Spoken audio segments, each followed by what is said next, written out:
I rock a dad bod. Drop my Hellcat like it's NASCAR. Barbecuing in my backyard. Gotta love it on my dad bod.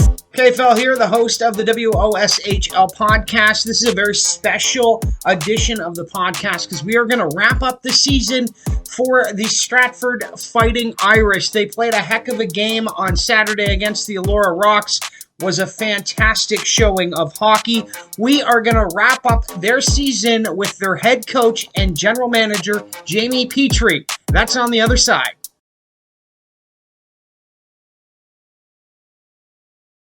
All right, with me, president, coach, GM. He wears a lot of hats. He's Jamie Petrie, coach of the Stratford Fighting Irish. Jamie, the smoke has settled. It's cleared. How are you feeling now after elimination? A couple of days to reflect. As I was saying to a couple of people, you're a little exhausted. You're ticked off. You're frustrated. But all in all, it's I feel good. I feel good about our future. And that's it was always going to be the long game, and it was a long season. There was COVID and everything, but overall, try not to give you the too long answer. It's content. Well, the longer the answer, the easier my job, Jamie. So that's just a little secret for guys doing interviews. But you should be very proud. It was your first season as the Irish. It was an expansion year, and you had a lot of highs. We did. It's to start something new, fresh in a city that hasn't had this age demographic since 1982. Obviously, we felt good about it, or we wouldn't have went down this venture. But there's always the unknown, and we did some stuff on Facebook in the last couple of days, and there was a couple of things that we wanted to do this year. We wanted to ice a competitive hockey club. I think we did that. We wanted to get a loyal fan base going. We did that. We wanted to be entrenched in our community. We did that.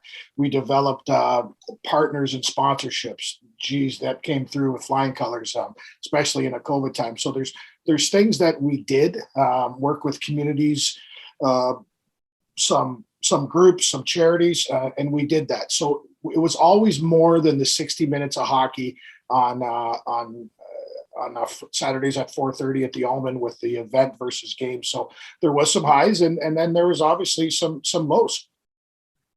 Well, yeah, I know. After talking to you very quickly after the game last Saturday after the elimination, there was a lot of emotions going on in the building.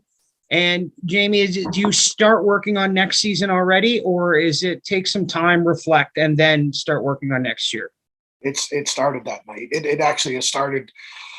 It started right after Christmas, but Dave Cassoni and I, we went to our first junior game last night. We're going to start compiling a list, and it never stops. The beauty of it this year is, or the second year is, we already have a core. So yes, we have to raise money and so on and so forth. But as far as the on ice product, we have a core, and we have a real good core. Let's cut this. Let's break this season up here. At the start of the year, it was, for a lot of guys, it was the first time they'd ever played this caliber of hockey. So there was a bit of learning curve, and then we got started, adjusted to the league, and we went on a run, and I believe we were 7-2, 8-3. I forget right now, heading into Christmas. The lineup that we ended up with was a shell of the lineup that we had before Christmas. This isn't excuses. Some people will watch this and go, wow, does he cry a lot? It's not about that. It's the truth. And other teams had to deal with it too. But when we lost, 2 players to Germany, a player to University of Windsor, we picked up 2 players at Christmas. Well, one played 3 games, very elite player. He got hurt. Another player went down to play in the States. If we keep those players, and all the other teams add their players and so on, I believe it was a 4-team race, and I believe we were every bit as good as any team. And we had, you take our roster at Christmas, we had a legit shot at this. Now, Jamie, I know losing those players was a big blow to the team, the organization. But the fact that you had players that moved on to, let's say, let's use Germany, professional hockey in Germany, university hockey. That's good scouting. Oh, it's a feather in our cap. The biggest feather is to them. I mean, and it's good. Did I envision that? No, but it's pretty cool, And there's other teams that sent some players, and some other guys got to play some games on pro. So it is good for them. But for our hockey club, it stung. Now, will we be getting a couple of those players back? We will, and that also speaks as there had to have been an environment that was fun for them, and that speaks volumes about our whole organization from top to bottom, that they would want to come back. So that's a good thing.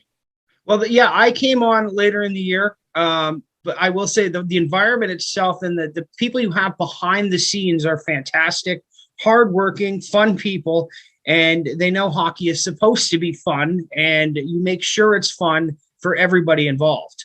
It's outstanding, and I can't say enough, and it sounds hoaxy, but I've used this term before for some of the people that are 40 plus that used to watch the Flintstones. When we talked about this 2 years ago, we talked about the Water Buffalo Lodge, and we talked about that. Yes, we need to get things done, and we need to roll up our sleeves at all our fundraisers and functions and games. But if it's not fun, we're not going to keep our volunteers. We're not going to keep our executive. And I could go down through the full list of the 10, 12 people we have. They're outstanding. And when I say that, I use the word Irish family, they are an extension of family.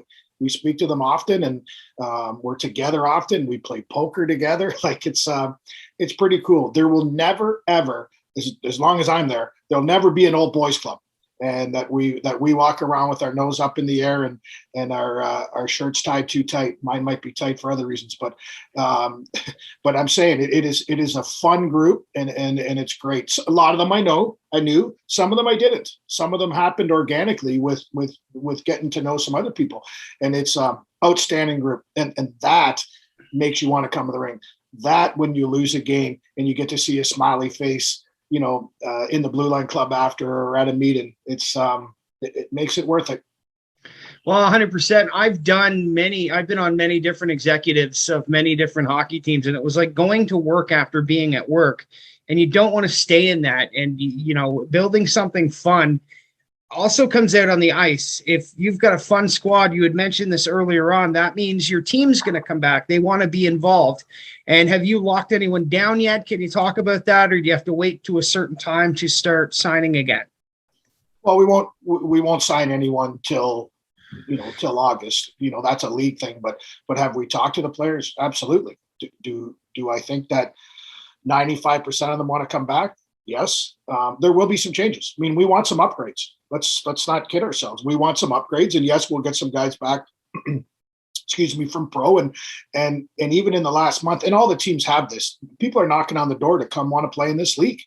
And people that, the end of the year came to a couple of Irish games and seen the atmosphere and seen the level of play, which some of them had never seen. Yeah, there's people that want to play. So that process has started, as I said, and the process has started to talk to our own players. That's the first thing, is talk to our own players. Now we'll get together for some pictures and a big get together. They're going to be doing some golf, indoor golfing at one of our sponsors, Forever One Golf, and then we'll have a banquet. And they're already talking on their WhatsApp Irish chat. It's a really close group, and I think that all teams would say that. But I can only speak for ours. It's a pretty good group, and we're young. That's the beauty, is we're young, and we're only going to get better. Would you look at the fact that your team is young as that's a bright spot, because you'll have them together for longer and they'll grow together and they'll become a tighter core? Yeah, I don't know how much tighter they can get, but I will say this, that, and this goes for other teams too, is your best recruits are the players. They're the best recruits. They know this guy, that guy. They played with this guy.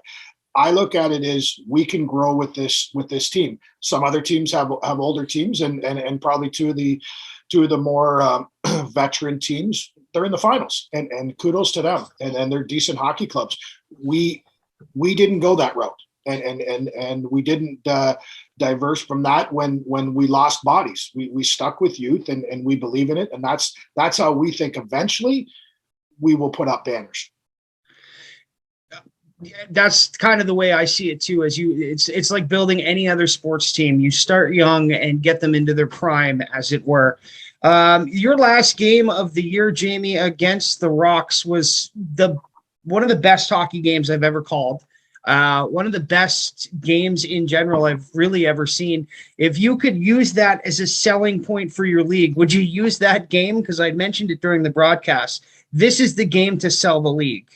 Yep, there's a few games. There's a few games that the Irish haven't been involved. I watched a couple of Alora Strathroy games that were outstanding. Some Tilsonburg, Strathroy, like that game was good for us, for the league. Stratford and Alora, yeah, sure, it was good.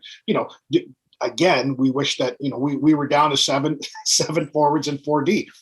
But is it great hockey? It is great hockey. This final is going to be outstanding.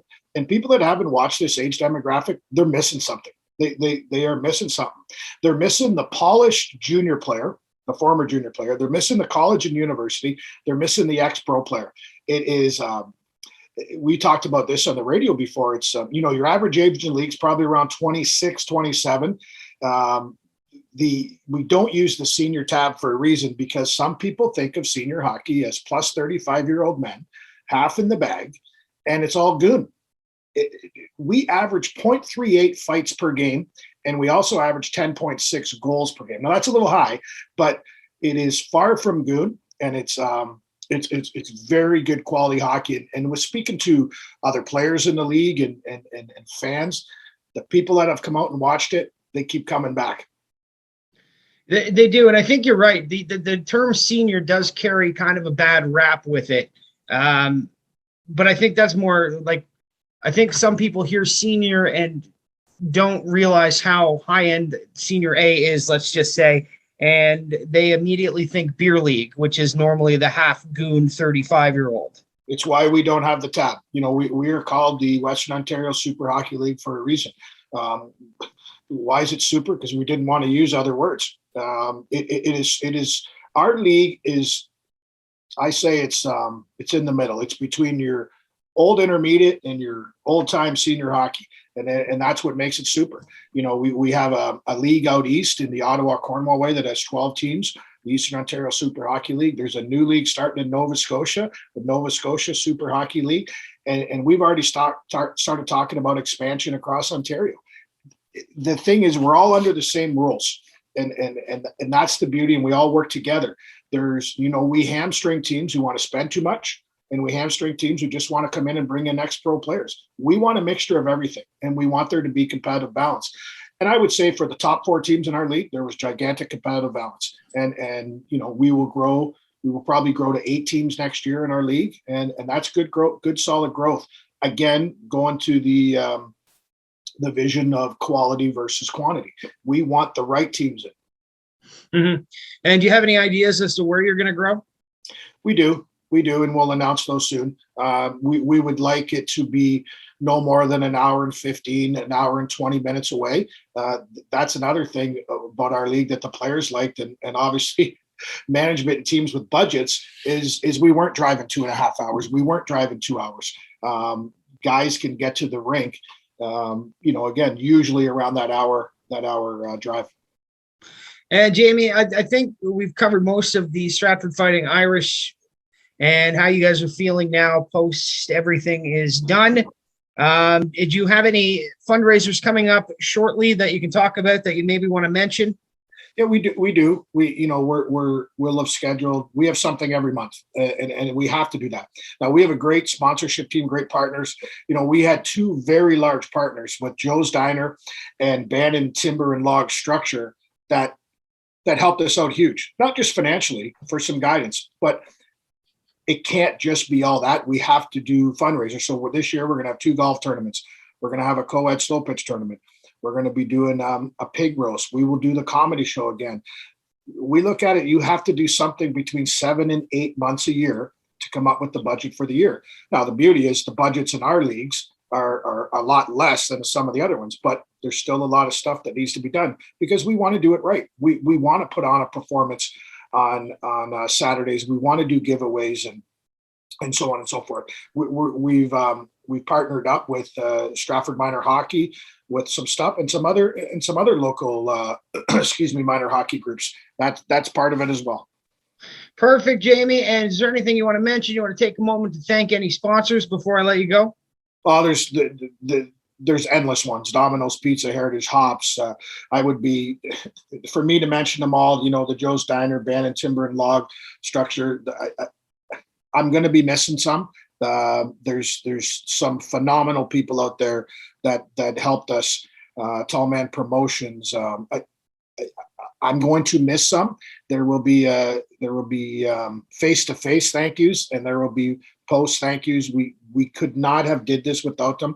And as I said earlier in this, was it the right time to come in during a COVID? I don't know, but to me, there was people that were all cooped up at home, so we gave them something to do sometimes on a Saturday night, and also if we could get sponsorship support in a pandemic, what can we do when it's not a pandemic? So we hope we added some value to them with the packages that we have. So much thanks to those people, but also the fans that came out. We averaged over 300 fans a game, and it was pretty good. Stratford's pretty blessed. Friday nights they get to watch some real good junior hockey, and then Saturday, like I said, you get to watch that polished junior player, college, university, and ex-pro. It's pretty neat. Mm-hmm. Agreed, 100%. Well, Jamie, thank you. It was a pleasure this season working with you guys, and I look forward to working with the Irish in the future. You will be as long as you want to, my friend. And what I will end with this is the Irish aren't playing in the final, but if people want to check out some great hockey, you can go on WSHL.com and live stream the games that'll be in Tillsonburg and Elora if you can't get to the arena. It's two wonderful teams, and the management is run professional, classy organizations. And I know me personally, I'm looking forward to watching some great hockey. Perfect. As am I. Looking forward to the finals, Jamie. And we'll have more on the finals and how we got there coming up, as I will have a full WOSHL podcast posted either tomorrow or Thursday morning. Jamie, thank you again. Thanks for your great work, KFL.